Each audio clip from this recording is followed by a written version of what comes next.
ti e produkti i luftës hibride të armeshve tonë, pra ty të kanë kriju, ti ke ushqy këtë luftë hibride në këtë vend, në vazhdimësi, ne sot kemi ardhë të krymë detyrën tonë, të deputetit, për që dhe në dhe jemi kritikue gjatë tyre mujve nga gjithë. Ne ndëgjurëm një shpjegim të deputetit që ka marrë të drejten me i dhonë venit qeverin tani dhe zyrtarisht nga presidentja, e pam që ishte një lloj shfaqësimi për gjendjen e vendit, për probleme që ka vendi, kuptohet ka mujtë mu shfaqësu edhe i grim ma shumë, me shpjegu pak edhe pse jemi në sanksione,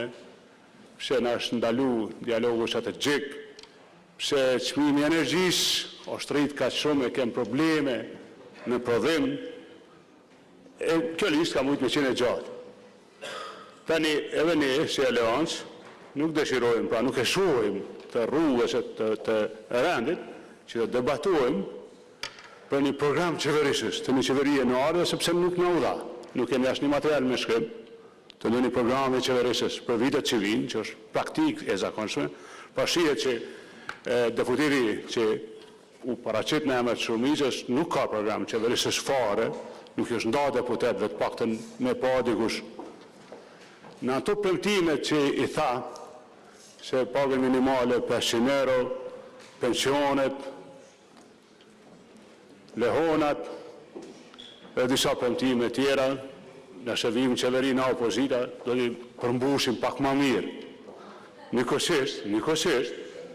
edhe investime në sigurie, mbrojtje do t'i rritin ma shumë, kuptohet në ndërliq nuk dojmë me u bo me të korruptumt, po me prokurorin, misionet e drejtësisë, me do në ka atyne, për fund i ndërun deputet, që u paraqit e këtu në emër shumicës, ma viti pak kjo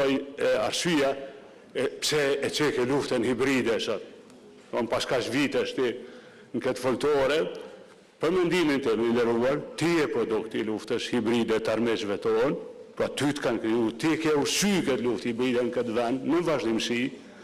ti ke punu sistematikisht me diskreditu çdo vlerë këtij vendi, disa për qelve dhe i vujnë pasojat sot e drejtësisë ndërkombëtare, disa më herët,